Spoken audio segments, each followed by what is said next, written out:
3 coups, rideau. Dès ma naissance, et jusqu'à aujourd'hui, il eut donc beaucoup à dire. Et sitôt que cela fut dit, il y eut beaucoup à redire. La paresse à l'écriture vient d'une négligence de l'ego. Écrire, c'est pouvoir juger de ce qu'il convient de dire. Juger, c'est croire à la validité absolue de notre vision sur les choses et du point de vue qui en découle. Et puis, il y a ceux qui repoussent le moment du crayonnage parce qu'ils n'ont sans doute que la passion de la chose proférée. Non pas vraiment pour être entendus, ni même écoutés, mais dans le modeste espoir de créer ainsi une situation de troc, donner l'échange et non le change. L'art, c'est l'imitation des possibles. C'est la limitation des possibles, et non le possible des imitations.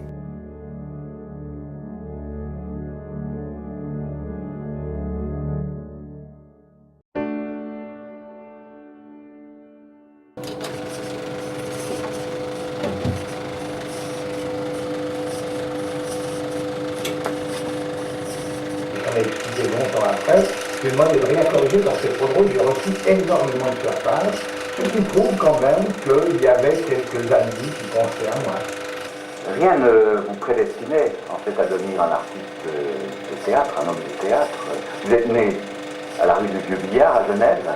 Tout à fait, à plein palais. Et puis ma mère était de Port-Entruyel, aussi d'un tout petit bled, tout près de Fribourg. Alors, le jury a décidé de décerner le prix de la fête du comédien à André Stégère. La fête du comédien, oui. Ça a été la première, d'ailleurs, instaurée à Genève par Luchaire avec les appuis de la ville. Et on m'a proposé d'être ce premier lauréat qui était destiné aux comédiens d'abord, puis après qui est un peu étendu à, disons, à la femme et à l'homme de théâtre. On peut être metteur en scène, on peut... Bon, mais il faut quand même avoir joué. Voilà, j'ai beaucoup joué. Et donc, c'est honorifique, c'est surtout, moi je trouve, c'est pas le prix lui-même faible d'ailleurs, et puis peu importe d'ailleurs, mais c'est qu'on retrouve des gens, c'est vraiment une fête, en quelque sorte, c'est-à-dire ce sont des retrouvailles, ce sont des plaisirs partagés par ceux qui sont là, puis aussi par ceux qui s'excusent de ne pas pouvoir être là, parce qu'ils répètent, parce qu'ils travaillent, parce que, etc., etc. Donc il y a une sorte de convivialité, on peut dire c'est le mot, une sociabilité qui s'instaure simplement à travers l'idée d'une fête. Je pense que cette soirée reste marquante pour moi, oui. C'est un moment agréable. Bon, je ne passerai pas ma vie à fêter. Simplement, j'essaierai de raisonner cette question-là.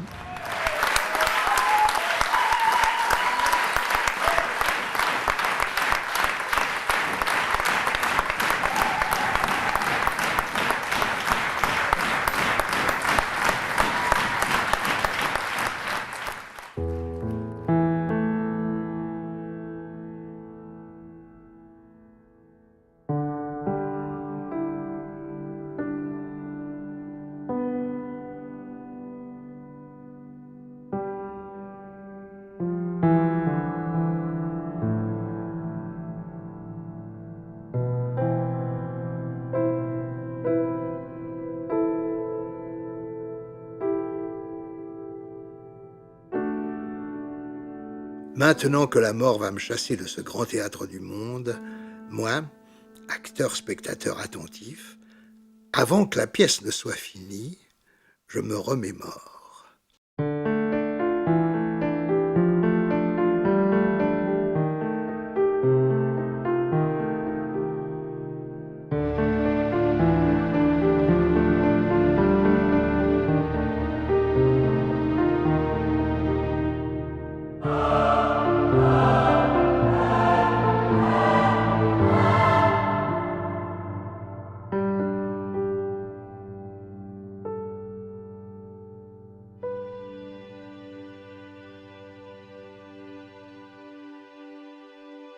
un rêve, ou plutôt un cauchemar. Celui de la nuit dernière. J'ai rêvé que j'étais engagé. J'avais signé un contrat avec un metteur en scène célèbre, tout au moins renommé, et nous répétions. Le théâtre était vétuste. Il faisait froid. J'articulais mon rôle lorsque je fus interrompu par un « Montre-moi ton énergie ». Je ne savais plus que penser. Et sans arrêt ce mot « énergie, énergie, énergie ». Plus de pensée, plus de texte, plus de théâtre. De l'énergie à une époque où justement on nous recommandait de, si possible, la ménager, l'énergie. Non, il fallait toujours être dans l'acte d'énergie. Plus de pensée, plus rien d'autre. Et puis il fallait être dans la peau du personnage. Un personnage n'a pas de peau, disait Louis Jouvet. Et là, l'insistance, toujours la peau du personnage. J'avais beau formuler des objections, mais si on est dans la peau du personnage, le personnage n'a vraiment plus de peau. Toujours ce motif, jouer avec ses tripes. Barreau disait, les tripes c'est sale, ça va pas se montrer sur un théâtre. Les tripes, toujours les tripes. Et puis brutalement dans mon rêve, j'ai fait un saut dans le temps. Nous étions aux premières répétitions de synthèse. Là, tout le personnel qui avait travaillé à droite, à gauche s'amassait, se rassemblait, et mes mots n'avaient plus aucune place. Il y avait de la musique, il y avait des projections, il y avait de la vidéo, il y avait une boutiquaillerie accessoiriste sur le plateau telle que je ne pouvais plus m'en sortir. La musique, le disco, le hip-hop, tout y passait. Les mots disparaissaient. C'est alors que je me suis réveillé. Et là, j'ai pensé.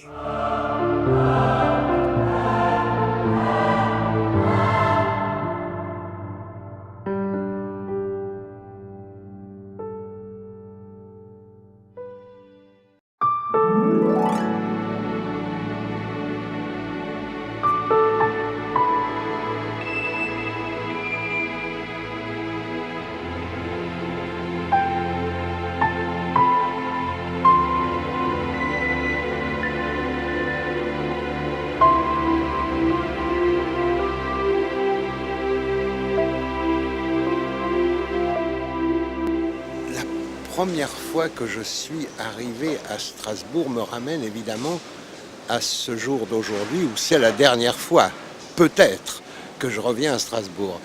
Et pour moi, ça marque quelque chose d'important. C'est une ville où j'ai vécu assez longtemps quand même, dans le cadre de ce qu'on appelait la décentralisation théâtrale, c'est-à-dire ces activités de province.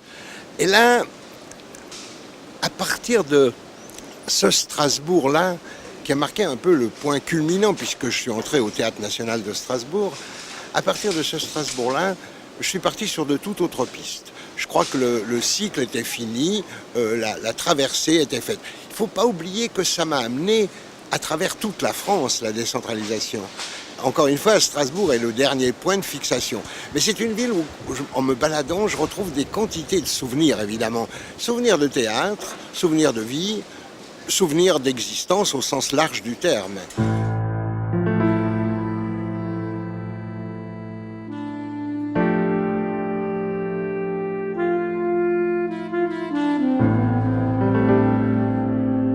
À tous les coins de rue, on pourrait presque dire, à tous les carrefours, il y a de la, quelque part, de l'émotion. Mais il y a aussi de la réflexion. Il y a une réflexion qui m'amène toujours à me reposer la question pourquoi ai-je fait du théâtre et dans quelles conditions j'ai pu le pratiquer, comment ça s'est passé en France notamment entre les années 51-52 et les années 71 où j'ai quitté Strasbourg après un dernier spectacle qui s'appelait Le Balcon de Genet. Donc il y a dans l'histoire des lieux, dans l'histoire des villes, il y a toujours les histoires des objets de théâtre notamment, et des objets de, je dirais, de culture au sens large du terme. Donc se retrouver ici, et surtout dans la petite France, là près de ces canaux, où j'allais régulièrement, après les spectacles, prendre des pots dans les Weinstube, ou grignoter la tarte à l'oignon, ou même des fois la fondue, qui sert à minuit. ça me procure quand même quelque chose, ça fait un retour arrière. Il y a un flashback qui est incontestable dans l'histoire. Mais du coup, je me revois plus jeune aussi. La mort aussi est une fiction. La négation n'est pas qu'une simple catégorie grammaticale, mais elle est conditionnée par la conscience de la mort. Cessez de conjuguer le verbe être au présent, donc mourir. C'est une entreprise sémantique caractérisée par la seule perte d'une déclinaison. Décliner, c'est aller vers cette perte. Ceux qui restent, provisoirement, pourront toujours me conjuguer au passé. Pour eux, je resterai toujours imparfait.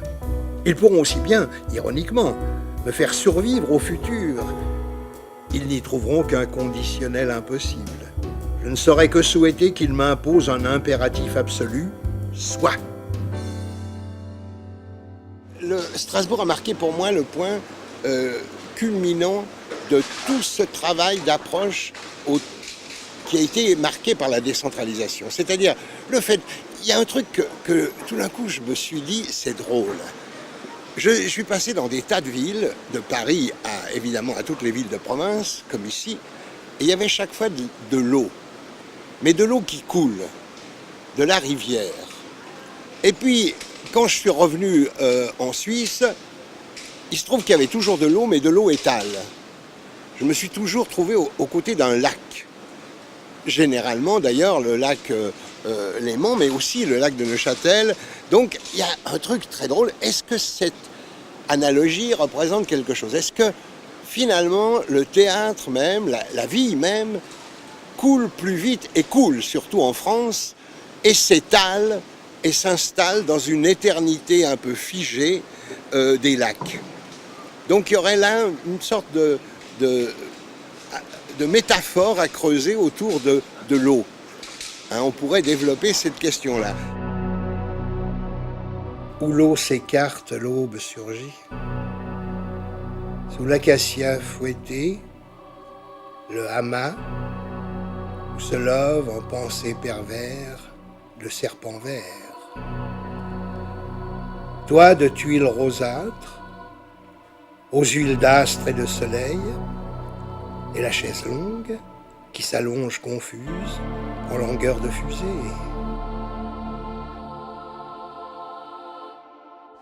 La décentralisation a représenté un événement extrêmement important, pas seulement pour moi, mais pour l'ensemble des gens de théâtre de l'époque. Il fallait aller creuser les gens, il fallait aller convaincre les gens coupés du théâtre, et il n'y avait pas encore la télévision, il y avait la radio, mais c'était encore très limité comme moyen d'expression artistique. C'était valable comme moyen d'information, mais comme moyen d'entrer dans la culture par l'art, c'était très très limité. Alors le théâtre a apporté une chance à travers tout on peut dire vraiment toute la France, quoi. On s'est bagarré pour ça, on a lutté pour que des auteurs, pour que des styles, pour que des codes de représentation du monde puissent être présentés aux gens.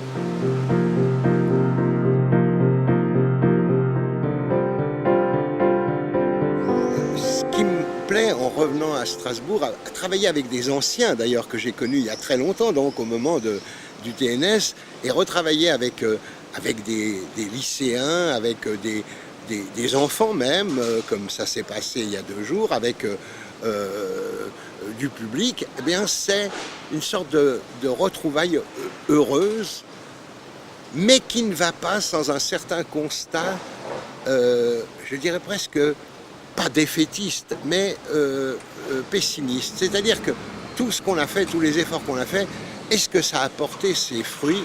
Quand on voit l'état du public, je ne parlerai que de ça, mais on pourrait parler de l'état de la nation ou des nations différentes, on se dit, est-ce que tout a été fait? Est-ce que tout a été bien fait? Est-ce que ça a été réellement utile? Est-ce que des choses ont changé? Donc, est-ce que des choses peuvent encore changer? Hein, le bateau qui passe derrière nous, par exemple, montre que ça peut passer, mais qu'une fois que le bateau est passé, le bateau de la décentralisation est passé, l'eau redevient vide et rien ne s'est passé. Donc, c'est un peu l'impression que j'ai. Je me dis, il faut tout reprendre tout le temps à zéro. Et ça, c'est quand même... on peut dire qu'on est déprécié par ça. On se dit qu'on fait beaucoup d'efforts, mais qu'il faut en faire encore plus si on veut que quelque chose puisse se confirmer dans nos projets. Lorsqu'un enfant vient au monde, contrairement aux autres animaux, il doit apprendre à faire ses premiers pas.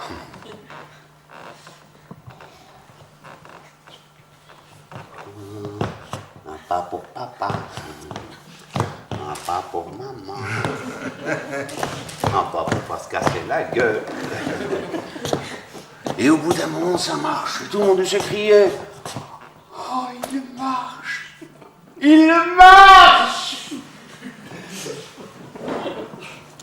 Il marche, oui. Mais où il va? S'écrit bientôt une voix perfide qui n'a pas perdu le nord. Il marche, ça je sais, mais où il va? Et c'est là que se joue le drame. Car personne dans la salle ne connaît la réponse. Alors, pour pas paraître idiot, chacun y va de son invention. Mais le drame, c'est que ces inventions, toute votre vie, elles vous accompagnent. Et ces digressions, c'est une façon, non pas de faire une répétition publique devant les gens, mais c'est une façon d'amener les gens à entendre des interprétations de spectacles. Mon principe, c'est que l'interprète d'un spectacle n'est pas l'acteur. L'acteur, il est un passeur de signes, un passeur de mémoire, un passeur de code, alors que le spectateur va s'emparer de ça et se retrouver dans la place du lecteur. Quand le lecteur ouvre son Racine ou son Brecht, il va interpréter par sa lecture l'œuvre. Eh bien, l'interprétation, c'est le public qui l'a fait. Il interprète ce que la scène lui offre. Voilà la plus vraie de toutes les démocraties, la démocratie de la mort. D'où l'énorme supériorité des prêtres. Ils font comme s'ils étaient morts 100 fois. Comme s'ils tenaient leurs informations de l'au-delà. Ils agissent parmi les vivants aux messagers de la mort. Bon. Peut-être que ça ne sera pas si difficile. Un médecin m'aidera à mourir. Et si je ne souffre pas trop, je dirais avec un sourire modeste: excusez-moi, c'est la première fois. Je crois que ça mérite vraiment des applaudissements.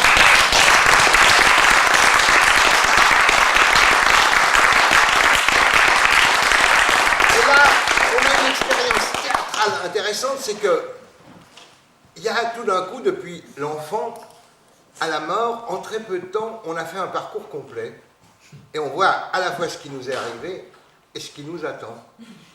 Mais calmement, comme si c'était en face de nous. C'est autour de cette question-là, par la digression, par le système d'éveil, on pourrait dire, d'alerte, on essaye simplement de donner au public l'idée qu'il faut aller chercher un peu plus loin. Il faut qu'il soit naïf dans la réception du spectacle, mais que, sorti du spectacle, il repose des questions que le spectacle lui a posées, qu'il se les repose pour lui et qu'il les règle pour lui. C'est-à-dire que la participation, on parle toujours de participation, la participation du spectateur de théâtre n'est pas de monter sur les planches pour faire du théâtre aussi. À ce moment-là, ça ne change pas le problème, il y a toujours un spectateur quelque part. La participation du public, sa création, c'est d'inventer le sens que nous lui communiquons par les artifices de la scène. Voilà, ça se tourne autour de ça et c'est autour de cette question qu'on arpente sous des formes différentes, avec des variantes, pendant une quinzaine de jours. Oui, tout le monde a de nouveau du travail et du pain dans le Troisième Reich. Vous avez pleinement raison, monsieur. Mais quel est votre nom? Plus une seule combative, un seul bras qui ne se rouille, dans l'Allemagne d'Adolf Hitler. Dans une joyeuse collaboration, le travailleur intellectuel et le travailleur manuel se lancent dans la reconstruction de notre chère patrie allemande. Heil Hitler! Alors, ce qu'on peut dire d'abord, c'est que la version que vous donnez là serait une version de travail. C'est-à-dire que le théâtre s'opère en plusieurs stades. On met des strates les unes par-dessus les autres, un peu comme la constitution de la Terre, finalement, et on est au départ dans une première période, et ça correspond bien à ça, qui est la recherche on peut dire, de la situation générale. Mais maintenant, il y a au théâtre une situation particulière, qui est la situation de la pièce telle qu'elle est prévue par l'auteur, que ce soit Molière, que ce soit Brecht ou Marivaux, peu importe, il y a une situation dont on doit tenir compte. Alors on va essayer d'approcher ça quand même pour qu'on voit un peu comment ça peut cheminer. Alors le problème effectivement du travail avec les jeunes qu'on a entrepris ici et que j'ai poursuivi très souvent à droite à gauche, soit avec des jeunes qui se destinent à la profession, soit avec des jeunes qui théoriquement n'envisagent pas ça, mais flirtent avec, c'est un problème, disons, qui est passionnant. C'est peut-être ce qui permet d'entretenir le feu, la flamme, c'est ce qui permet peut-être de continuer à être enthousiaste. C'est qu'on sait qu'on a affaire à quelque chose de transitoire. Il y a un côté, je dis souvent, le théâtre est un art de l'incertitude, et il y a de l'incertain. Dans ce qu'on va voir, dans ce qu'on attend, il y a des choses prodigieuses, des choses qui laissent un peu sceptique, mais quand même on apprend toujours quelque chose. Donc, en fait, je crois que c'est le propre de l'enseignement, c'est qu'on apprend de ceux qu'on est censé enseigner. Et donc, ça me permet de maintenir une tension.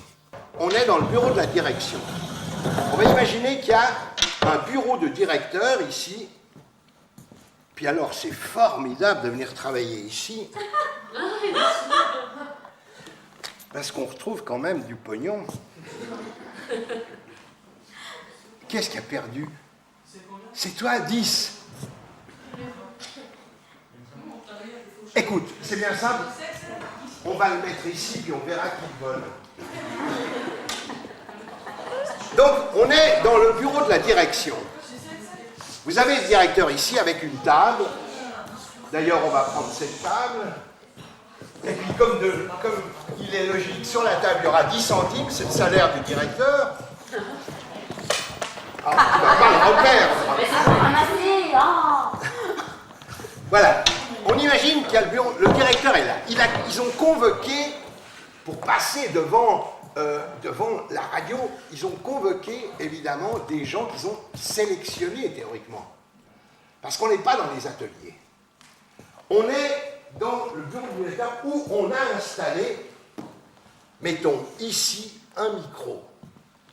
Un micro sur pied. Vous savez, ces anciens micros, pas du tout les micros des crooners actuels. Ce qui est passionnant en même temps, c'est de voir quand même que lorsque c'est obligé ou obligatoire pour eux, lorsque c'est volontaire ou vraiment ludique pour eux, ça change pas tellement le problème. On doit simplement prendre un autre parcours. On doit prendre un autre chemin pour arriver à aller toucher un tant soit peu. Qu'ils ne se destinent pas tous, loin de là, au théâtre, c'est plutôt un bien. C'est-à-dire qu'on a l'impression à ce moment-là qu'on est dans ce qu'on pourrait appeler l'école du spectateur, l'école du public, l'école de formation. C'est-à-dire qu'on leur donne des éléments d'un système qui pourrait être le système de la représentation. Qu'est-ce que c'est que la représentation à notre époque? Représentation au sens psychanalytique même, ce qui est l'art de présenter à nouveau les choses. Et puis, il y a un autre élément qui intervient, qui est peut-être encore plus passionnant, c'est que c'est en leur parlant qu'on voit où on parle faux. On voit par l'éveil, l'attention, le regard, si on est en train de toucher juste. Et quand on touche juste, on sait que c'est des gens qui pourront amener leur propre contribution autour d'eux à l'évolution des gens. Ils pourront servir de relais. Et après tout, qu'est-ce que nous sommes, nous, sinon que des relayeurs? Et donc, on leur confie cette tâche. Ils vont, d'une façon ou d'une autre, parler de ce qu'ils ont entendu, de ce qu'ils ont vu, de ce qu'ils ont appris. Le directeur est très relax. Hein. Il est directeur, hein. C'est un fauteuil. Hein. Ah ouais, non, c'est un mec qui est en place. Hein. Pense à, je sais pas, pense à ton proviseur. Ou à quelqu'un, Voilà, tu es très très à l'aise, très décontracté, c'est ça, et tu attends que ça se passe. Alors on essaie de le faire tranquillement. Voilà, stop, attention. Vous surveillez ta montre, tu regardes. Il y a un moment donné où toi tu fais le compte, vas-y. Hop, disque. Hop, signal. Nous sommes au milieu... Attends, laisse entendre, on entend les machines, tu vois. Là, imaginons qu'on entend les machines. Hein. Puis tu profites de ça, et tout d'un coup, tu prends la parole. Vas-y. Nous sommes au milieu de volants et courroies qui roulent et qui tournent, entourés de nos camarades. Alors, tu vois, dès le départ, qu'est-ce que tu fais? Tu dois les mystifier. Et ils sont pas là, ils sont pas dans la salle. Hein. Tu parles au micro. Alors tu dis, tu vois, l'idée c'est, nous sommes au milieu de volants et de machines. Ah, c'est génial, ça travaille, tu vois. Il y a de l'enthousiasme là-dedans, tu vois. Tu te jettes dedans. Hein. Mais la voix enrouée, c'est formidable. Je connais beaucoup de speakers qui ont la voix enrouée. Hein, et oui, ils continuent à faire leur radio. Hein. Sans quoi ils ne touchent pas leur salaire. Vas-y. Nous sommes au milieu de volants et courroies qui roulent et qui tournent, entourés de nos camarades qui travaillent avec une ardeur inlassable. C'est ça, mais c'est bien comme... À partir...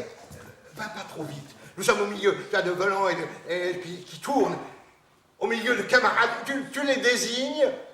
Bien sûr que l'auditeur ne peut pas les voir, mais toi, machinalement, au milieu de camarades, tu restes braqué sur le micro, mais tu peux jouer. Il y a le directeur qui est là, il y a machin derrière, tu vois, et tout ça, et tu parles. Toi, tu es obsédé par le micro. Ce qui va se dégager de tout ça, c'est peut-être une autre façon de lire le monde. Et je pense que le théâtre n'a que cette fonction. Le théâtre doit apprendre aux spectateurs à lire le monde autrement que la domination idéologique veut nous le faire lire. Donc c'est une entreprise de liberté, en quelque sorte. C'est une entreprise de liberté, qui est vraiment une entreprise de liberté, puisqu'elle pose le problème de la contrainte. Il y a un code. Mais le code, au théâtre, c'est très bizarre. Chaque pièce produit son propre code et doit donc donner, dès les premières impulsions, doit donner l'idée de découvrir le code, de savoir quel sera le code avec lequel on va travailler toute la soirée. Le théâtre ne peut pas s'enseigner, en fait, il faut être clair, il peut s'apprendre. C'est une relation d'apprentissage et non pas une relation d'enseignement. Nous, ce qu'on peut, c'est guider l'apprentissage des gens dans des manifestations de type théâtral, encore une fois, qu'elles soient professionnelles, amateurs, qu'elles soient, disons, plus ou moins libérées, comme ça. Mais encore une fois, quand même, cette libération vient du théâtre même. C'est-à-dire qu'on sait qu'on va capter une histoire, on ne sait pas encore selon quel modèle ou quel module on va la capter. Donc ce travail-là, il est à éprouver ensemble. Nous visitons aujourd'hui les filatures Fuchs. Et bien que le travail soit dur, que les muscles soient tendus. Tu vois, ce que tu peux rajouter mais parce que tu sais que c'est un long travail, hein, le jeu. Hein. Nous visitons aujourd'hui les usines Fuchs. Et bien que, tu vois, Fuchs et lui... Oui, c'est moi, le représentant Fuchs. Tu vois, t'as un petit regard comme ça. Parce que, encore une fois, n'oublie pas qu'on t'entend par derrière. On entend l'émission de radio. Et en même temps, on voit comment elle se fait.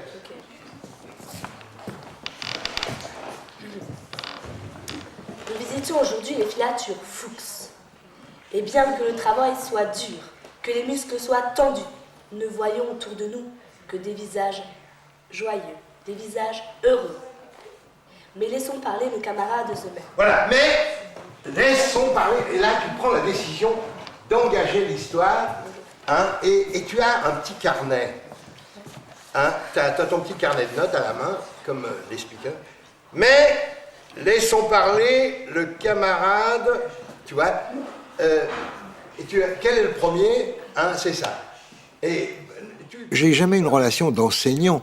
On communique des informations, mais c'est pas de l'enseignement, c'est le partage d'un savoir. C'est tout. Et avec les jeunes, ça se présente très bien, peut-être parce qu'ils offrent une grande résistance. Ils ont leur propre conception, leur propre, qui est très très formatée pour eux-mêmes, par eux-mêmes ou par les autres à ce moment-là, et on sait qu'ils seront des opposants. Donc on sait qu'on entrera dans un trajet dialectique. Si c'était des moutons bêlants qui gobent tout ce que tu es en train de dire, ça n'aurait aucun intérêt. Parce qu'ils te transforment autant que tu les transformes. Et que le théâtre, c'est quand même l'art de la transformation. Oui, tout le monde a de nouveau du travail et du pain dans le Troisième Reich. Oui, tout le monde a de nouveau du travail, c'est merveilleux, le Troisième Reich, c'est merveilleux et tout ça. Il y en a un qui part au camp, mais tout va bien. Oui. Oui, tout le monde a de nouveau du travail et du pain dans le Troisième Reich. Vous avez pleinement raison, monsieur, mais quel est votre nom? Plus une seule roue inactive, plus un seul bras qui ne se rouille. Dans l'Allemagne d'Adolf Hitler. Parce qu'il triche, hein, le speaker, tu vois. Oui, tout le monde a du travail, n'est-ce pas, monsieur, quel est votre nom? Oui, tu vois, quel est votre nom? Tu sais qu'il n'est plus là, et tu continues, tu vois. Oui, tout le monde a de nouveau du travail et du pain dans le Troisième Reich. Merde, nom de Dieu. Et tu redéclenches le truc, et on réentend à la fin, et ce qui permet de finir sur le bruit de l'usine. Tu vois? On fait juste ça, c'est la fin. Oui. Oui, tout le monde a de nouveau du travail et du pain dans le Troisième Reich. Vous avez pleinement raison, monsieur, mais quel est votre nom? Plus une seule roue inactive, plus un seul bras qui ne se rouille dans la... Schizo, au comble de la schizophrénie, n'écrire que pour soi comme autre, et ne pas comprendre ce qu'on a écrit. La plume étrangère, et la main aussi sans doute, est fort magistral pour créer un spectacle incompris mais non incompréhensible. Peut-être d'ailleurs compris par quelques-uns. Mais qui ?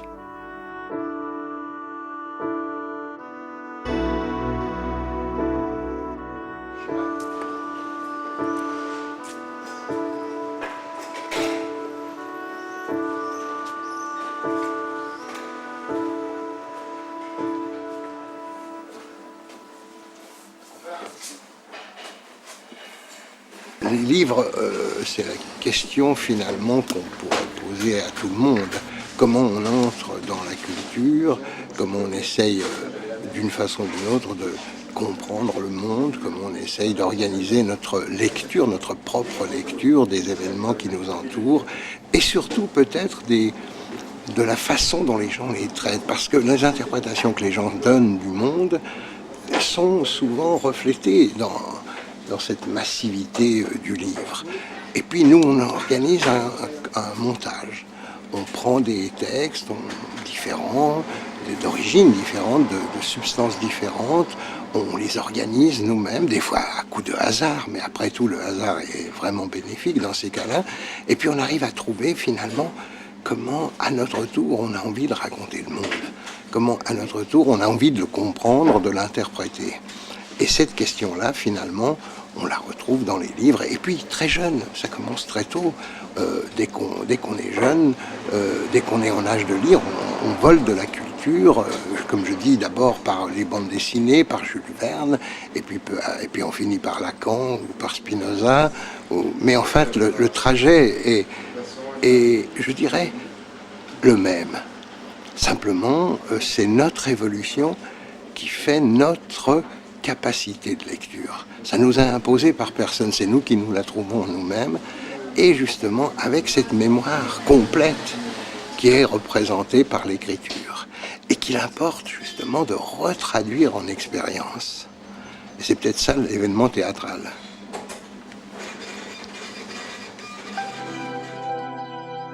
Une station avant le terminus.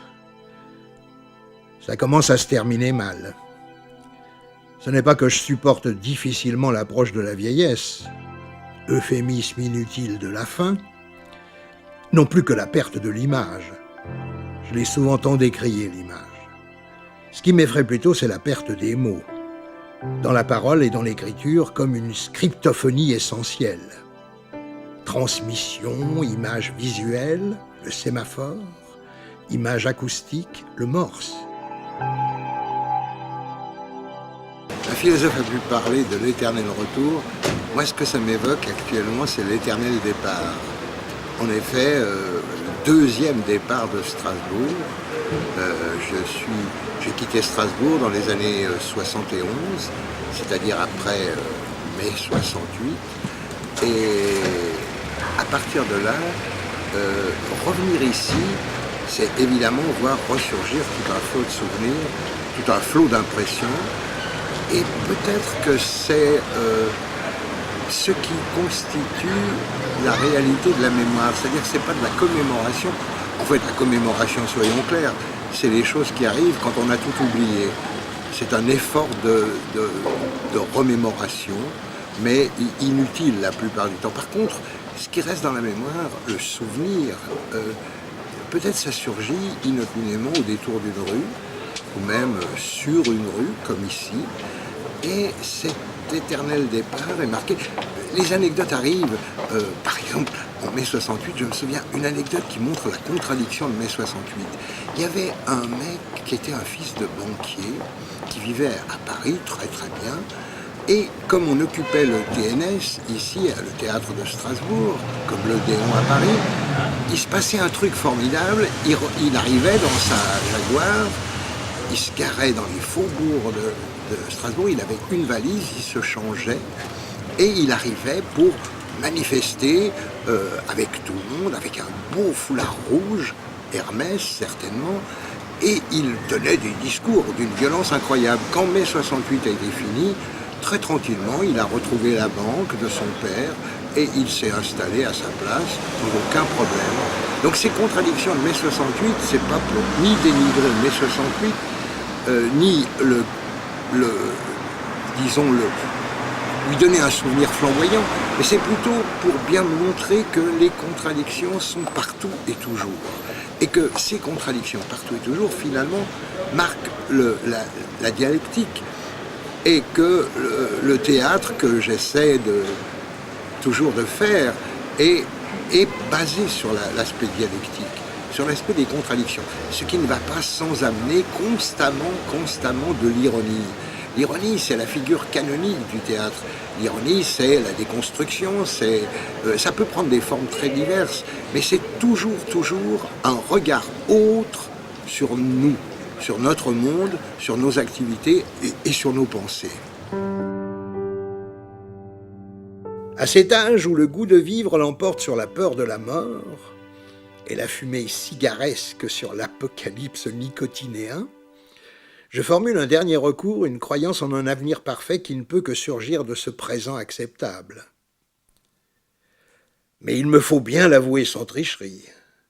Depuis quelque temps, il est vrai, le corps ne se porte pas très bien.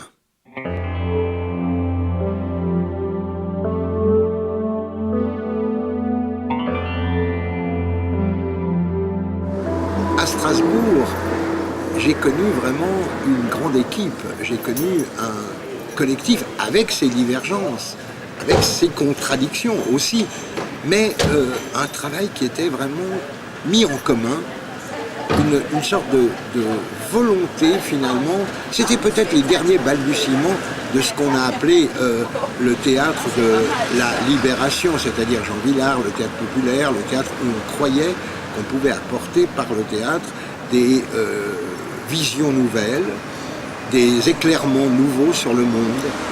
Et c'est peut-être mai 68 qui a enterré cette illusion pour essayer d'en trouver une autre. Mais quelle utopie peut-on reformuler?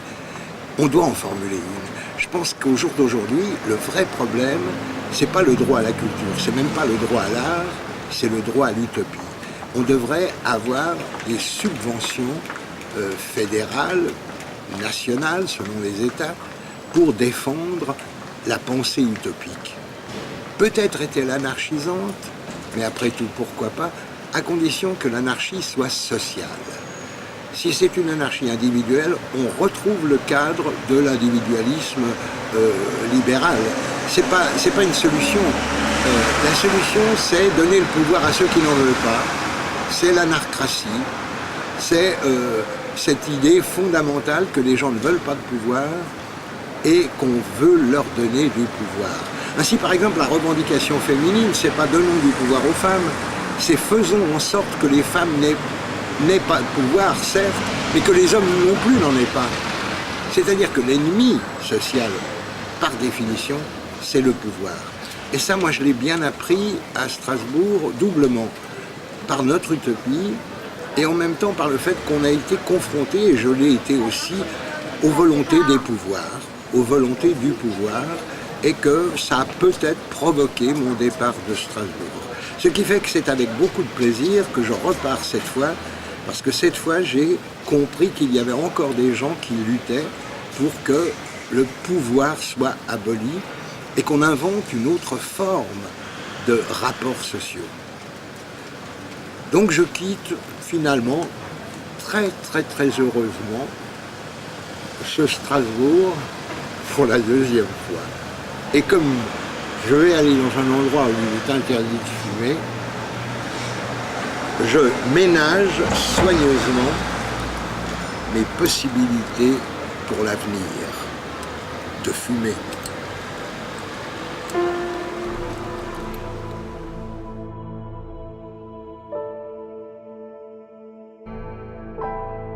Créativité, création, spontanéité, élaboration. On joue pour soi ou on joue pour les autres. Pour les autres, une mise en code est indispensable pour qu'il y ait transmission. Chaque pièce, dès lors, produit son code. Et dans le même temps, un métacode qui permet au public la saisie et la compréhension du code.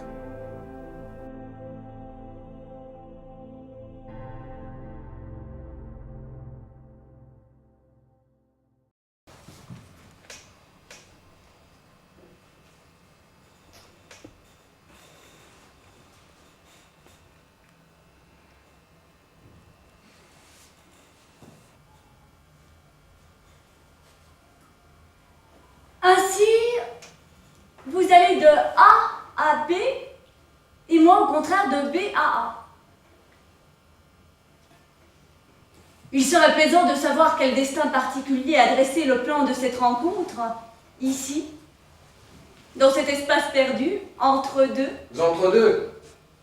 Pardon? Entre deux. Car vous n'imaginez pas qu'il y a quelque chose de définitif en A. D'où je viens, je puis attester de la vacuité du lieu. Aussi est-ce précisément ce rien qui m'a fait fuir et tenter de rejoindre un espace de plein que je crois deviner en B. Ainsi, vous allez de A à B, et moi au contraire de B à A. Il serait plaisant de savoir quel destin particulier a dressé le plan de cette rencontre, ici, dans cet espace perdu, entre deux. Entre deux. Pardon? Entre deux. Car vous n'imaginez pas qu'il y a quelque chose de définitif. Entre deux, on pourrait dire, entre deux répétitions, entre deux spectacles, entre deux femmes, entre deux points de vue. Je me suis décidé à écrire une pièce digressive, un peu comme le sont les dialogues d'exilés de Brecht. C'est-à-dire deux personnes se retrouvent dans un espace inattendu de l'un et de l'autre pour des raisons X, Y, exil, peut-être même désir de changement, simplement. Donc, ils sont bloqués entre deux douanes qui sont fermées la nuit. Ils ont donc toute la nuit à passer, à parler. Alors, il va y avoir évidemment deux registres.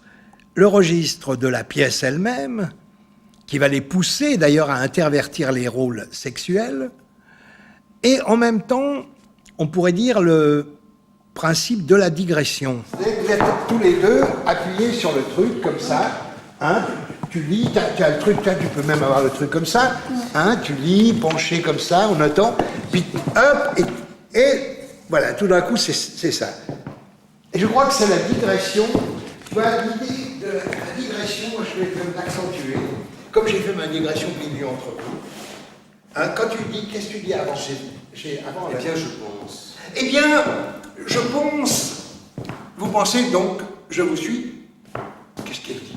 Je suis vous dans vos pensées. Ah, j'ai vu l'autre jour un documentaire sur les acariens et tout ça.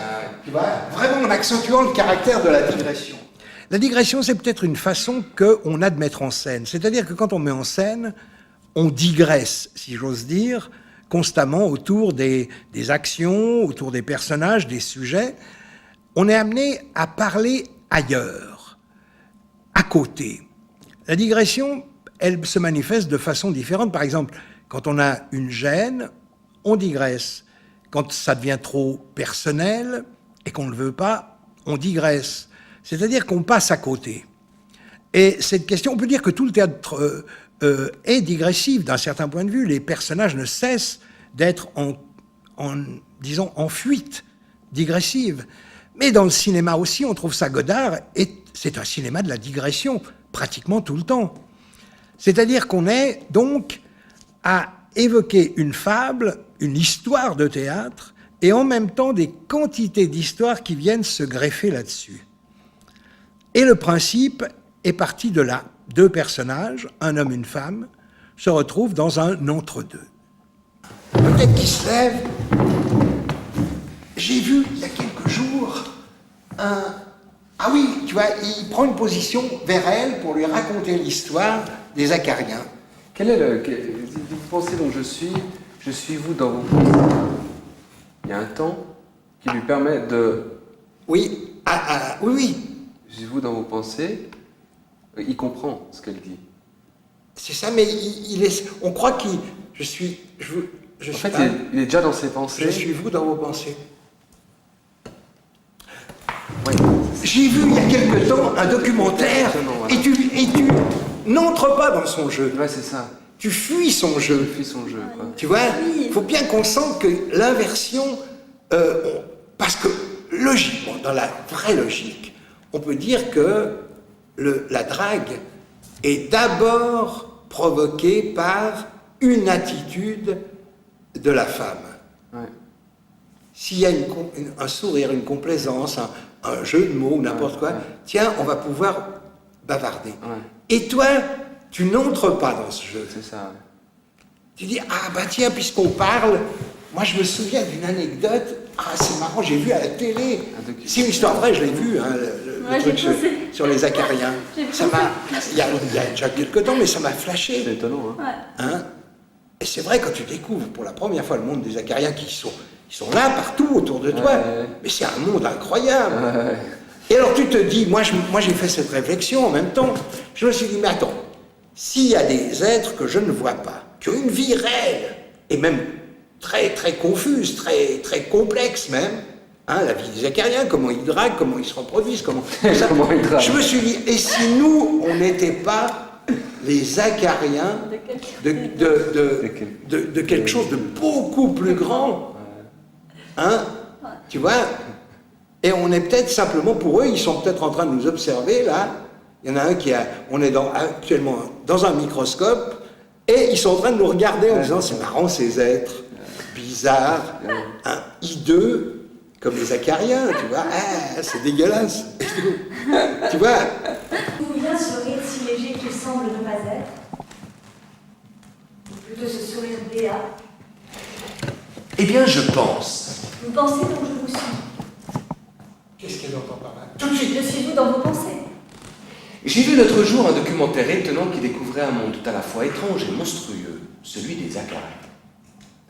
Et je me suis mis immédiatement à penser, que ce monde enfin révélé était auparavant inexistant, que son invisibilité le protégeait d'elle. Voilà, alors, c'est ce que je veux simplement vérifier pour l'image, tu vois, c'est juste, hein, comme ça, c'est juste, mais à la limite, il faut que tu viennes ici, parce que le fait de s'adresser au public est juste par rapport à la digression, mais il manque un élément de l'image qui appartient encore à la scène. Ouais. Alors que si tu fais comme ça, qu'est-ce qu'on entend par là? J'ai vu l'autre jour tu vois, là, on croit que tu lui racontes à elle parce que tu es inscrit dans le décor. D'accord. Tu vois? C'est mieux. Ok. Eh bien, je pense. Vous pensez donc je vous suis. Je suis vous dans vos pensées. J'ai vu l'autre jour un documentaire étonnant qui découvrait un monde tout à la fois étrange et monstrueux, celui des Acariens. Et je me suis mis immédiatement à penser justement... Et je me suis mis immédiatement à penser justement... à penser que ce monde enfin révélé était auparavant inexistant. Que son invisibilité le protégeait d'être. Après l'écriture, et quand la décision a été prise de réaliser ces fameuses nouvelles digressions, il fallait distribuer. Et là, très rapidement, s'est imposé à moi Camille Bouzaglot, qui avait déjà fait les digressions avec moi à la Comédie, et notamment joué une remarquable Marianne des Caprices, Camille des On ne badine pas avec l'amour, et que j'ai eu comme élève il y a assez longtemps à Lausanne. Et dans la même classe qu'elle était François Revaclier, avec qui j'ai beaucoup travaillé aussi, un excellent Beretti sur Suchard, dans les usines Suchard, à Neuchâtel, dans les usines désaffectées, et Watmer aussi, et d'autres. On s'est suivis, on s'est vus très très souvent, et avec Camille et avec Françoise, qui étaient dans la même classe d'ailleurs à Lausanne. C'est assez amusant. Alors j'ai pensé à tous les deux, qui fonctionnaient bien ensemble, qui s'entendent bien, qui se connaissent bien, et puis qui sont agréables aussi parce qu'ils ont un talent de comédien et de comédienne qui leur appartient en propre. C'est-à-dire que j'aime pas trop diriger les comédiens en leur impliquant, disons, une direction de pouvoir, mais une direction dans le sens de l'orientation. Les orienter vers quelque chose qu'ils vont découvrir eux-mêmes et me faire découvrir eux-mêmes. Ce qui est le plus intéressant pour moi. Je conçois qu'on puisse faire un théâtre différent, avec dictée d'intonation ou d'arrangement, de mise en place et tout ça, mais j'aime bien aussi une certaine liberté, un certain surgissement. Et je peux bien penser que vous admettriez de revoir, en ce cas extrême, le cahier des charges de nos relations. À demain donc, cher monsieur. Un temps, mais on enchaîne directement nous, pour voir après combien de temps il faudra. D'où vous vient ce rire si léger qu'il semble ne pas être, ou plutôt ce sourire béat? Eh bien, je pense... Vous pensez? Donc je vous suis. Je suis vous dans vos pensées. J'ai vu, il y a quelques jours, un documentaire étonnant qui découvrait un monde tout à la fois étrange et monstrueux, celui des Acariens. Et je me suis mis immédiatement à penser que ce monde enfin révélé était auparavant inexistant, que son invisibilité le protégeait d'être, qu'il ne venait de s'affirmer que dans son paraître, comme une certaine présence, on arrive à nier au théâtre l'absence fondamentale de toute chose. Une certaine façon d'être. Et puis, de paraître. Tu vois, il faut qu'on sente que c'est un truc qui est à l'intérieur de toi. Un remue de l'intérieur qui fait que tu cherches réellement. Alors, j'ai vu l'autre jour un documentaire étonnant qui découvrait un monde tout à la fois étrange et monstrueux, celui des Acariens.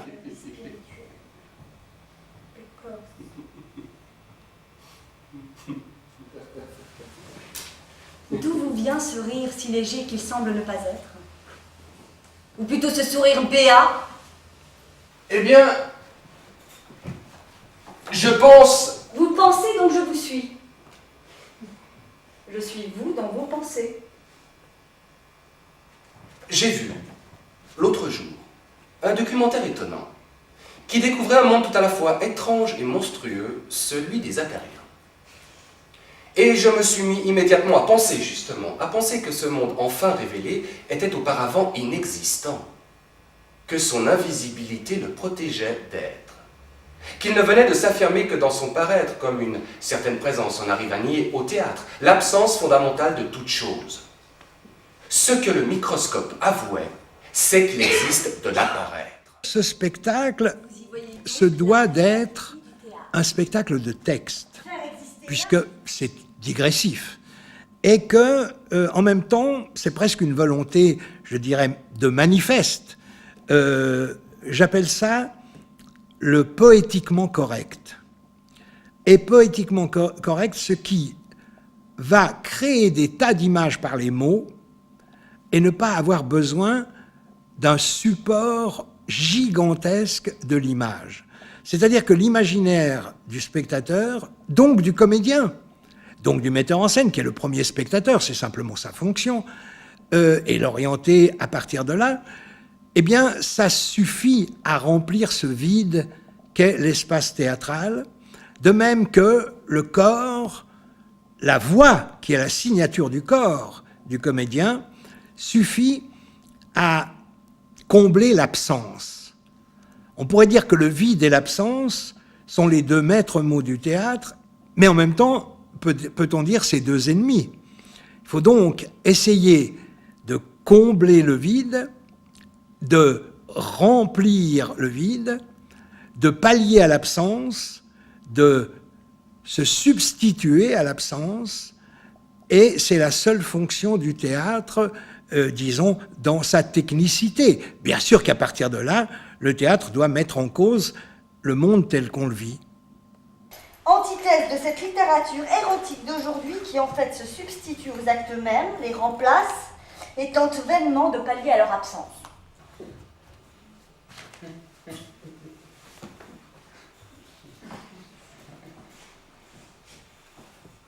Cet attribut, nouveau pour moi,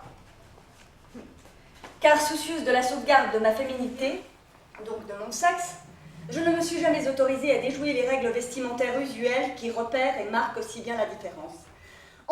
Mais ce qu'on peut dire aussi, c'est que j'ai parlé de la vie, de cette espèce de simulation du vécu, mais qui est en même temps une stimulation à vivre, qu'est le théâtre.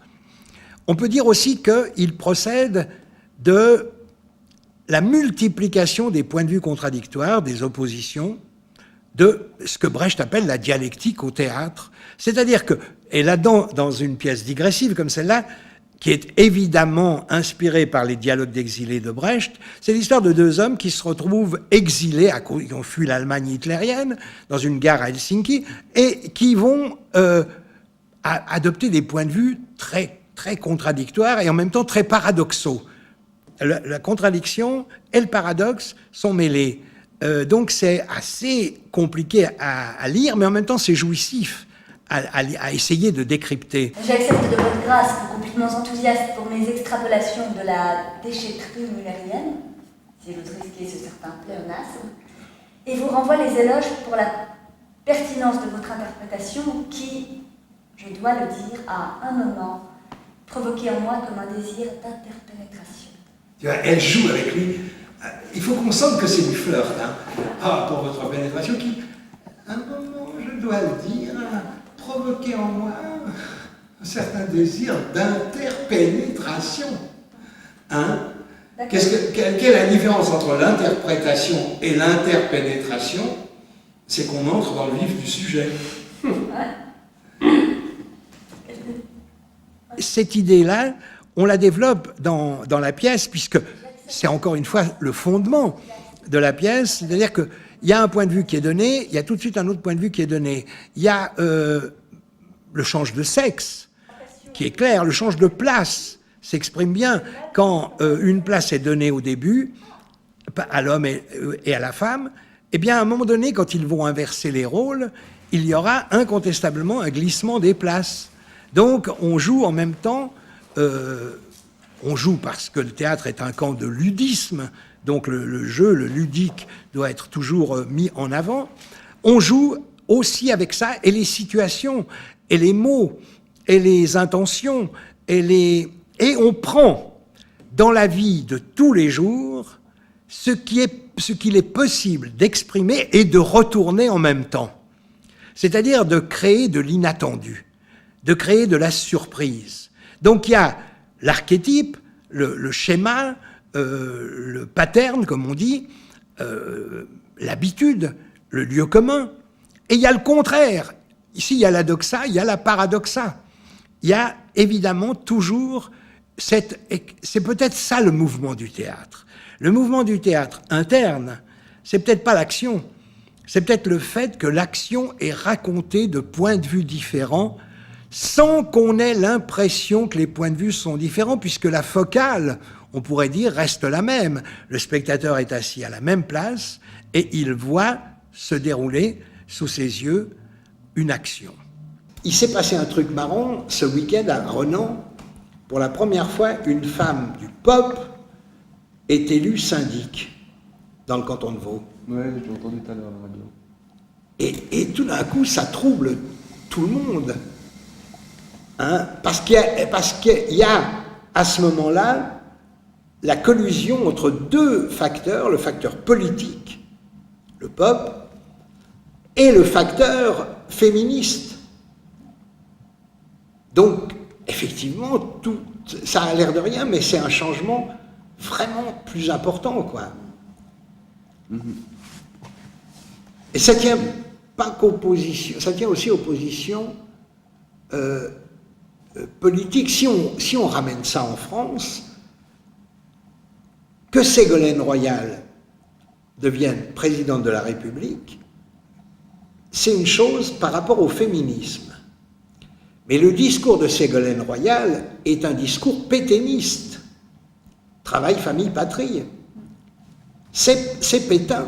Donc, politiquement, elle est très réactionnaire. Ce qui donne l'impression qu'elle est en avance, c'est qu'elle est femme. Oui, tout à fait. Absolument. Donc, toutes ces confusions dans lesquelles le monde actuel baigne, c'est peut-être ce que le théâtre se doit de mettre en scène. Ce n'est pas les résolutions, c'est les états réels de la confusion. En reprenant le mot d'Henri Miller, la confusion est le nom donné à l'ordre quand nous ne le comprenons pas. Ce qui est un très beau aphorisme. Hein. Pour revenir à ce moment où on va changer de vêtements, pour bien comprendre... Entrevue de conciliation. Au théâtre, le vieux couple pratique, théorique est en instance de divorce. Et pour cause. L'idéologie cause toujours au théâtre. Ou on la met en cause. Cause toujours, tu m'intéresses. Et ça cause des rapports imaginaires et symboliques de l'histoire et de l'inconscient, du collectif et de l'individuel, des intégrations et des exclusions, bref, de la lutte des classes et de celle des désirs. Contre l'idéologie du spontanéisme révisionniste, introduire une nouvelle pratique théorique dans le bricolage théâtral comme moyen de transformer la pratique du théâtre. Personne ne sait ce qu'est Julie, pas même elle. Et lui-même, à la fin, n'en saura rien. Jamais il ne saura ce qu'elle voulait. Aujourd'hui même, d'une heure à l'autre, la guerre peut éclater. Août 39. Il ne reverra plus Julie. Julie restera dans l'œil du cyclone à Genève.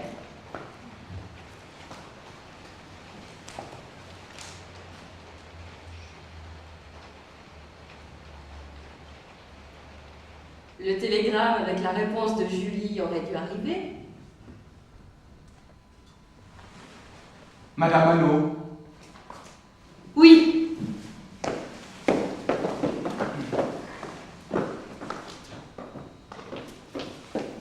Personne ne sait ce qu'est Julie, pas même elle. Et lui-même, à la fin, n'en saura rien. Jamais il ne saura ce qu'elle voulait.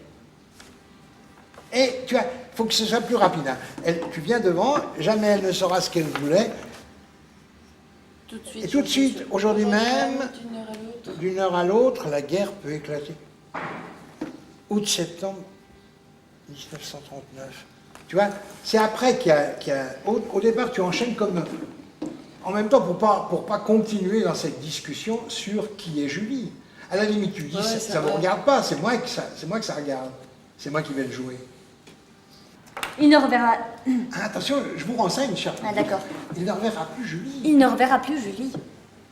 Julie restera dans l'œil du cyclone à Genève. Oui, dans l'œil du cyclone à Genève. Tu vois. Il ne reverra plus Julie. Julie restera dans l'œil du cyclone à Genève. Le télégramme avec la réponse de Julie aurait dû arriver. Madame Hulot! Plus que le télégramme avec la réponse de Julie aurait dû arriver. Il faut bien trouver le ton de Madame Hannot. Parce que, Madame Hannot, putain, on peut jouer qu'à 3. Question artistique. Oui. Oui. Trouvez la naïveté de Madame Hannot et pas la malice de la comédienne en train de jouer. C'est que la malice de la comédienne fait qu'elle joue bien naïvement, Madame Hannot, et pas légèrement. On m'a confié le discours érotique, parce qu'il y a plusieurs discours qui vont être proférés sous forme de spectacle et d'entretien dans la saison de l'Orangerie cet été. Et on est parti sur, évidemment, Georges Bataille. Pourquoi? Parce que c'est un écrivain étrange, parce que c'est un écrivain qui a essayé finalement de traverser plusieurs champs de l'écriture. Il a voulu écrire pour le théâtre, et Julie, qui est une grande nouvelle, presque un roman, inachevé d'ailleurs, était en fait destinée, paraît-il, à devenir une pièce dans son esprit. Mais il a avorté au théâtre. Ce qui est curieux, c'est qu'il a touché à la philosophie, il a touché à toutes sortes de récits, à toutes sortes de systèmes narratifs, mais quelque part, le théâtre, qu'il aimait beaucoup pourtant, était peut-être trop particulier. C'était un être très solitaire, y compris dans son écriture, et peut-être que le théâtre est un art trop collectif, y compris dans son écriture, puisqu'on passe par plusieurs strates d'interprétation et de mise en chantier. Alors, Julie, je me suis dit, faisons aboutir le trajet Bataille et son idée de théâtre. C'est pourquoi j'ai proposé à Michel Beretti de faire l'adaptation de ce qui devait rester en même temps une pièce, mais en même temps une sorte de lecture. C'est-à-dire, qu'est-ce que c'est que lire à haute voix? Et donc, je me suis dit, on va jouer sur cette histoire-là en se disant que des comédiens sont requis, 2 comédiennes et un comédien sont requis pour former une troupe, en quelque sorte, et on leur offre pour répéter l'orangerie, parce qu'ils n'ont pas de salle de répétition, qui est supposée être encore la serre des jardiniers de la ville de Genève. Et donc, ils vont se débrouiller tant bien que mal dans un espace qui n'est pas prévu pour, mais au moins ils ont un local de répétition. Voilà, ce qui est déjà en Suisse difficile à trouver. Et à partir de ce moment-là, ils vont donc investir cet espace et ils vont en même temps trouver dans cet espace des traces d'écriture, des traces d'objets.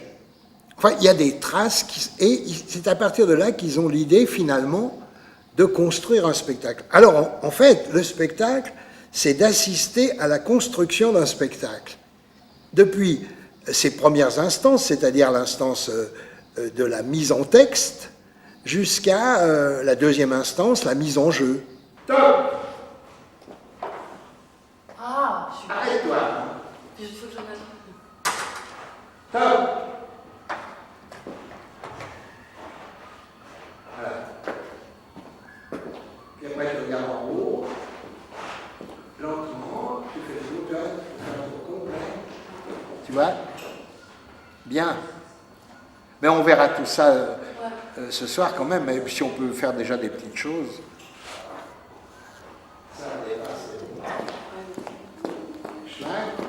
là, tu refermes la porte.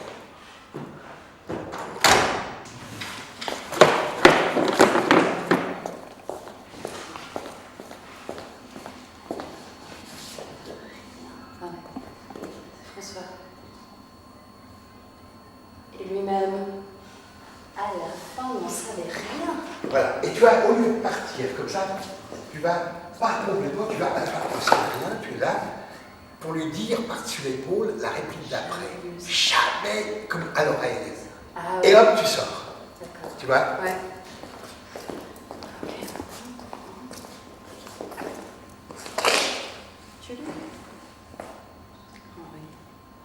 Tu peux dire toute la réplique, puis après faire le mouvement. Ah oui, là, En y allant lentement vers lui, et à la fin. Non, je oui, et lui-même à la fin. Et lui-même. Non, c'est mieux. En part, tu vois, parce qu'après, après, tu indiques déjà la réplique d'après. Tu vois, et lui-même à la fin n'en savait rien.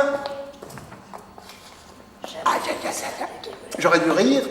Et là, hop, et tu pars.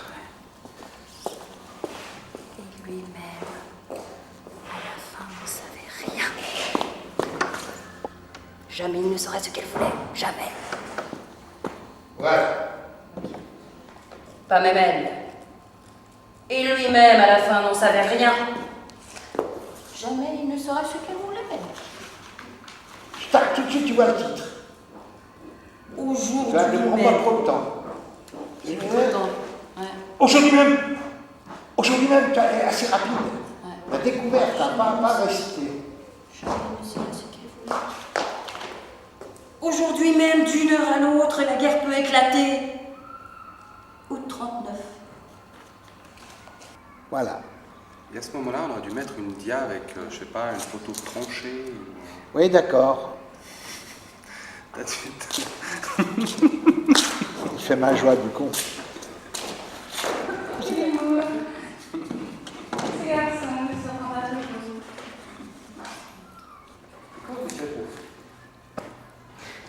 Se rouler une cigarette? Ouais. Comment elle fait pour rouler des cigarettes sans papier? Mais c'est en haut, en fait. Ah, Tu vas les chercher, c'est c'est l'être bon, en ça. haut, il y a tout le reste. Et vous allez arrêter là? Oui. Non, on arrête tout long et on règle les éclairages en même temps parce qu'il a peu de temps pour le maîtriser. Donc on règle les éclairages et si on n'a pas fini ce soir, on continue demain après-midi. D'accord. Moi je pense qu'on ira jusqu'à la moitié ce soir en tout cas. Parce que comme ça la laisse ça la laisse faire le travail, tu vois. Hein? Tu viens là, comme si tu allais sortir, puis après, hop, et puis elle s'affale dans le fauteuil pour rester quand même un peu vers le public, tu vois, pas tourner trop, voilà, comme ça, ça te permet d'avoir cette position, tu vois, qui est là, ou comme ça, tu vois, enfin peu importe, mais voilà. Pas d'avoir quoi. Ouais.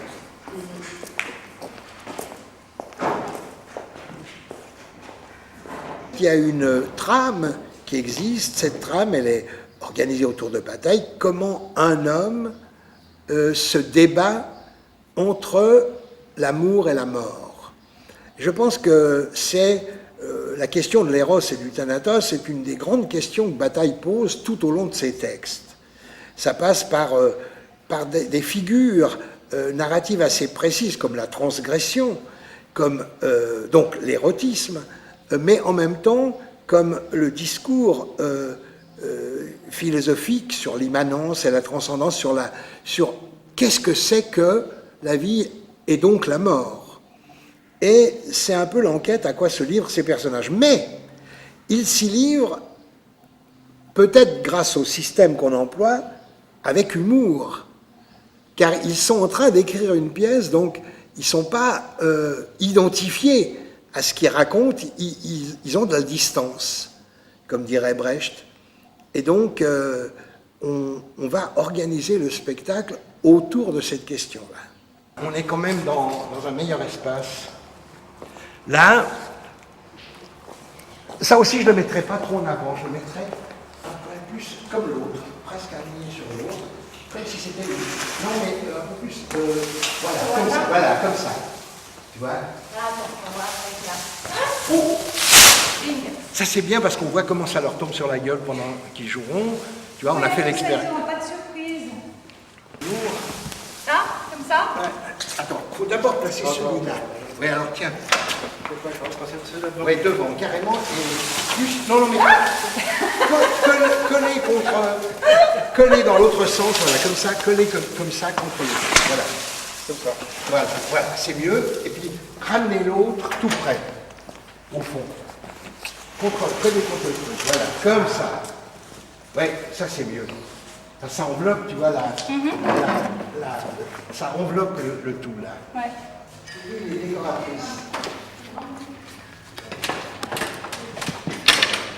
Non, mais c'est presque mieux maintenant.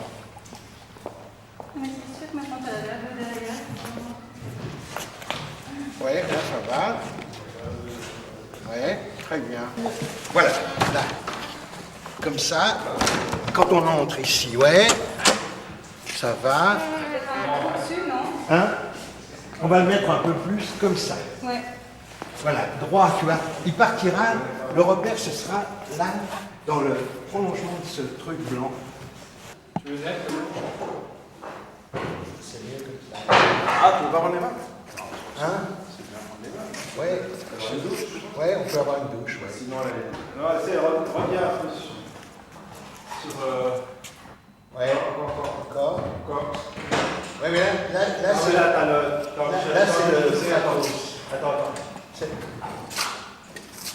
Ok. Floute un peu. Ok. Ah, mais l'idée, c'est quand même, tu vois, c'est d'avoir un couloir et ça. Oui, tout à fait, oui. Mais je veux dire, pas trop là, plus ah ouais, non, mais c'est un peu un flou, quoi, c'est pas... Michel. Ouais. Voilà, plus sur voilà, ouais. Voilà, tu cadres comme ça, voilà. Ça, c'est bien, ouais. Et tu floutes. Puis il faut couper en bas le lit. Voilà, juste comme ça, voilà. La première marche, tu vois, à la rayure blanche, voilà. Là? Ouais. Ouais, c'est comme ça. Comment un comédien s'empare d'une fiction pour la faire sienne, et deuxièmement, comment des personnages de fiction sont appelés à être représentés par d'autres corps, par d'autres langages que le leur. C'est qu'il propose deux intériorités différentes, les trois. Une intériorité qui renverrait aux thématiques, c'est-à-dire dont je viens de parler, c'est-à-dire la mise en jeu, la mise en acte des questions d'amour et de mort, et d'un autre côté, ce que j'appelle le rématique, c'est-à-dire le commentaire qui peut être fait sur à la fois le schéma que je propose, la mise en place en gros, et les thèmes que eux dégagent de la connaissance du texte, de l'appropriation des rôles, appropriation principalement du texte, avec cette idée qu'il y a deux thèmes. Donc c'est un peu, c'est les mettre en péril, c'est les mettre un peu sur le fil de fer, du fil de ferriste. C'est donc vraiment jouer avec eux et qu'ils jouent avec moi, qui me proposent des choses, qu'ils interprètent à leur façon, des suggestions que je peux leur faire, des idées que je peux leur lancer, ou des gestes que je peux leur demander d'accomplir. Dans le cadre de cet échange, de cette opération, disons, d'avatar, comme aiment à dire peut-être les hindous, hein, c'est-à-dire on change d'apparence et de casquette, donc et de responsabilité à tout moment. Des fois, peut-être que leur proposition m'incite à modifier la mise en place, et des fois, la mise en place les incite à transformer leur vision de tel ou tel moment des personnages.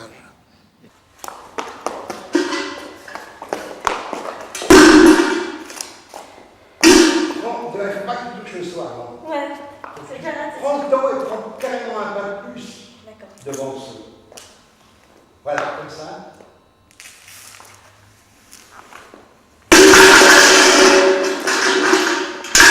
J'ouvre la porte et je vois Suzanne à terre, apparemment sans vie.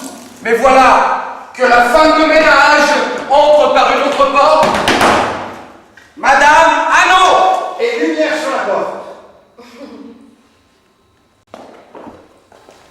Hein?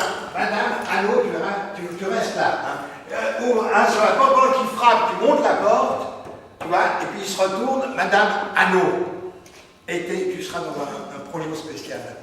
C'est bien, merci. Je te donnerai mon numéro de ton banque après. Voilà que la femme de ménage entre par une autre porte. Madame Hannot! Oh mon Dieu, manquait plus que ça! C'est une comédie! Une comédie honteuse!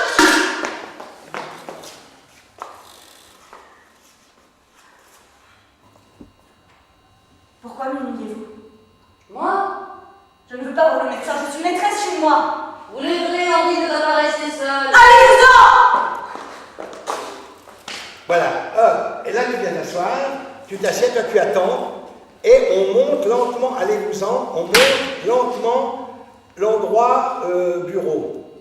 Voilà. Ouais, c'est bien. C'est pas lent, ça monte très lentement.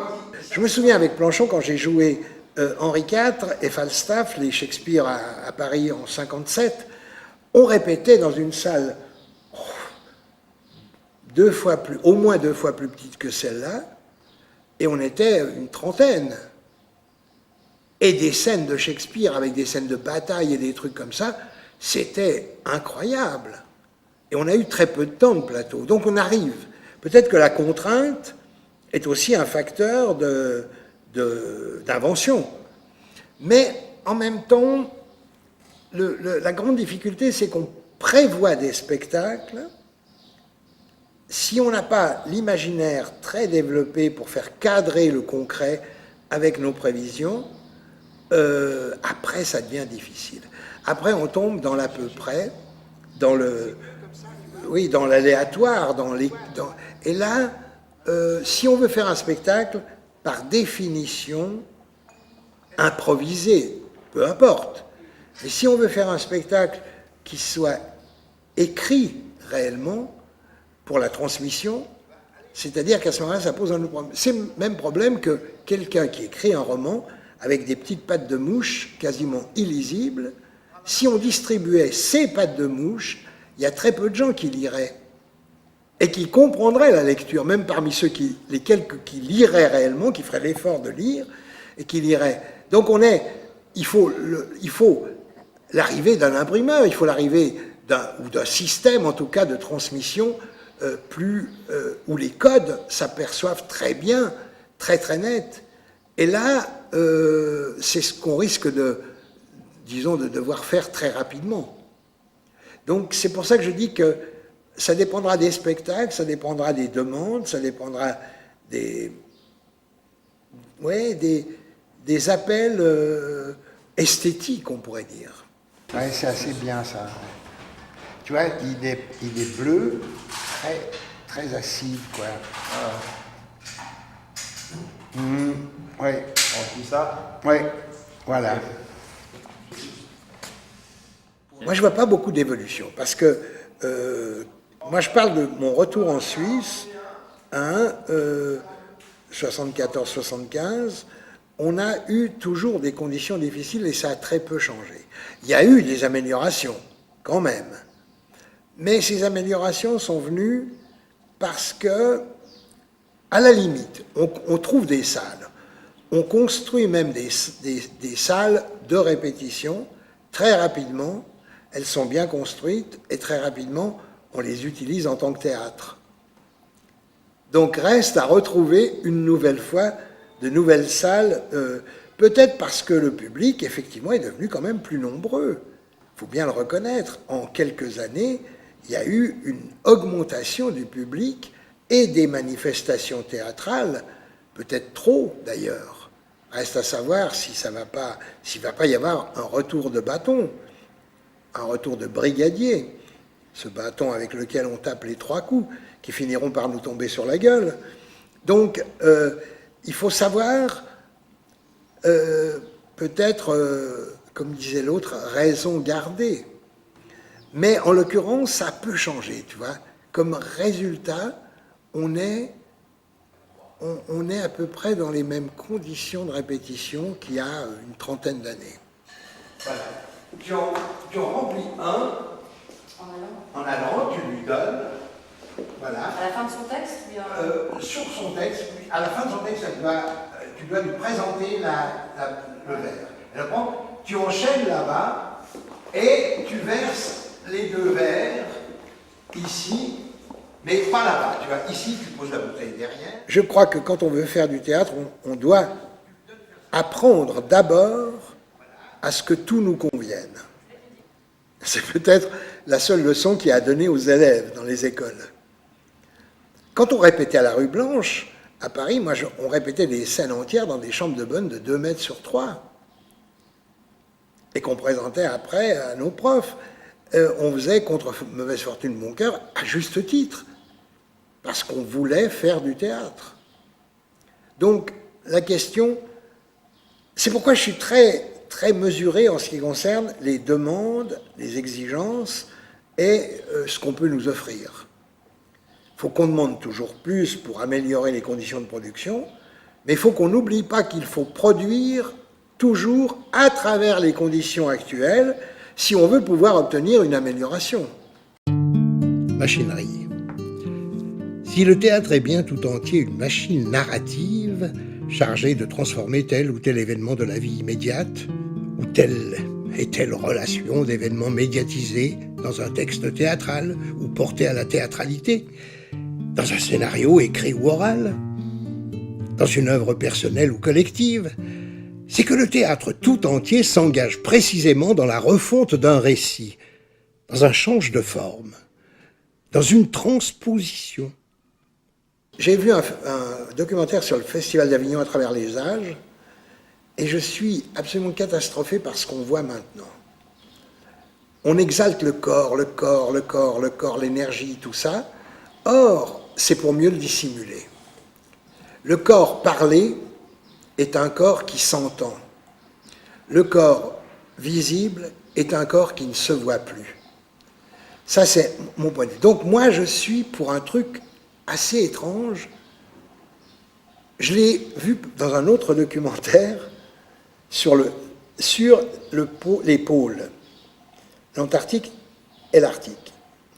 Ils vont carotter maintenant de plus en plus profond dans la glace pour découvrir non pas seulement notre passé, mais pour découvrir ce que pourra être notre futur.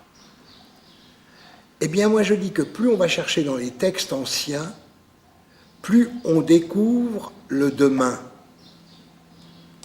Alors que si on se satisfait de l'aujourd'hui, on ne découvre plus rien du tout. Et on vit au jour le jour, on vit l'espace de la consommation, mais on ne vit pas l'espace prévisionnel. On ne vise pas le destin humain, on vise le vécu humain. Ce n'est pas du tout la même chose. Moi, j'aime savoir, peut-être à travers les origines aussi, non pas pour fixer les origines, elles sont là pour nous faire découvrir le demain. Ça me paraît important. Donc mon théâtre serait effectivement mon théâtre idéal serait de prendre, j'ai quelques textes canoniques que j'aimerais travailler. Bon, on m'en laissera pas le temps parce que je suis quand même plutôt sur l'autre versant, mais travailler ces textes pour comprendre où on va à partir d'où on est parti. Ça me paraît important.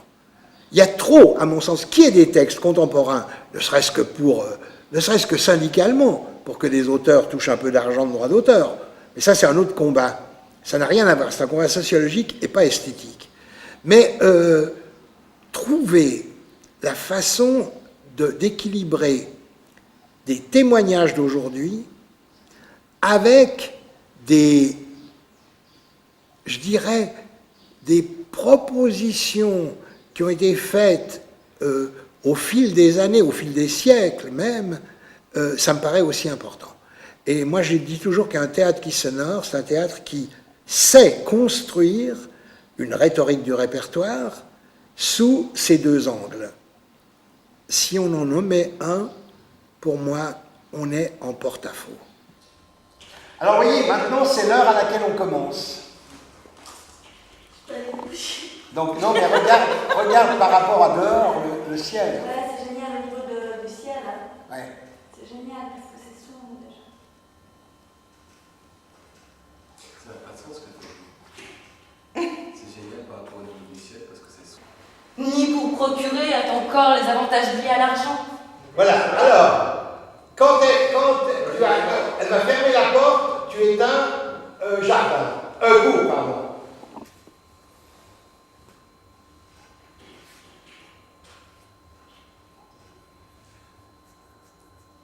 N'en profitez pas.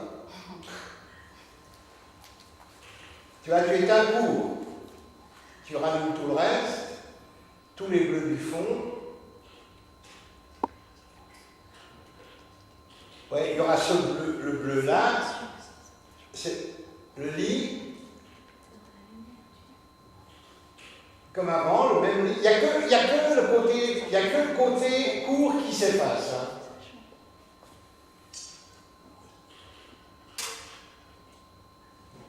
Voilà.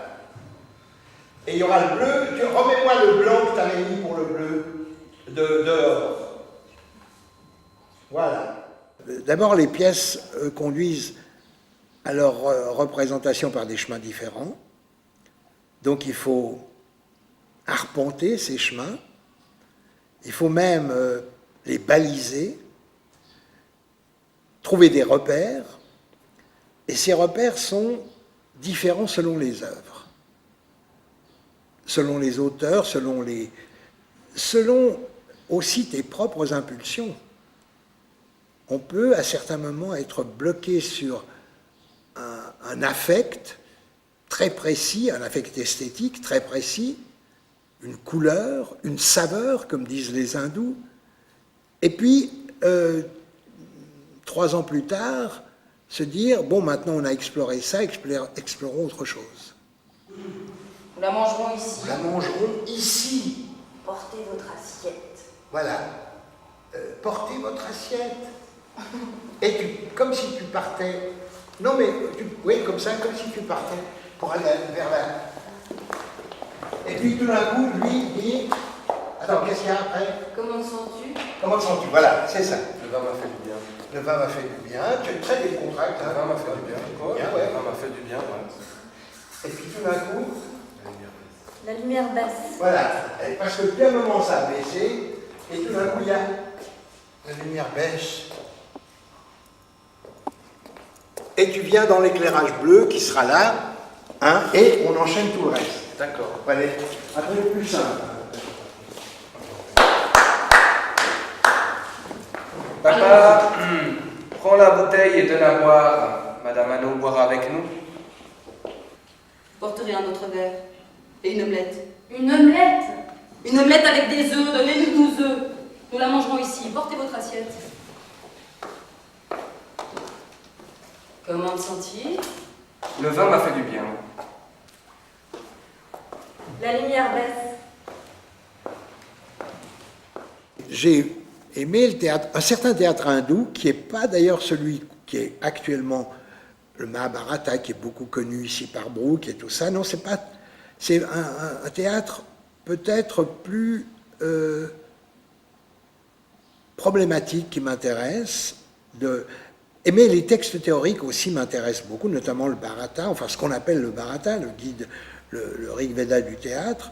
Et en fait, j'ai toujours travaillé là-dessus, même très jeune. Je me souviens, quand j'ai commencé le théâtre, j'étais très jeune, eh bien j'ai trouvé, c'était une édition suisse d'ailleurs, 3 drames de l'Asie. C'était traduit par un dénommé René Laloux, je crois. Et dans ces 3 drames de l'Asie, il y avait un drame chinois, un drame japonais et un drame hindou. Et ça m'avait vraiment très fortement marqué dès le départ. Mais j'ai monté des pièces chinoises, Quan An King, jamais de pièces japonaises, ni jamais de pièces hindoues. Mais puisque tu m'interroges sur « j'aimerais monter une pièce hindoue », j'en ai 2, 3 qui sont vraiment, vraiment intéressantes, et j'aimerais les montrer comme une référence à, non pas pour m'imprégner, pas m'imbiber dans une culture qui n'est pas la mienne, comme font trop de gens, à mon sens. Ils font de l'exotisme, ils font du club méditerranéen, en allant voir du côté de même des religions autres que la leur, que les leurs. Peu importe ça, ils ont le droit, mais c'est pas ça le problème. Mais simplement pour voir ce que ça peut de nos jours nous apporter. Ça me paraît très intéressant.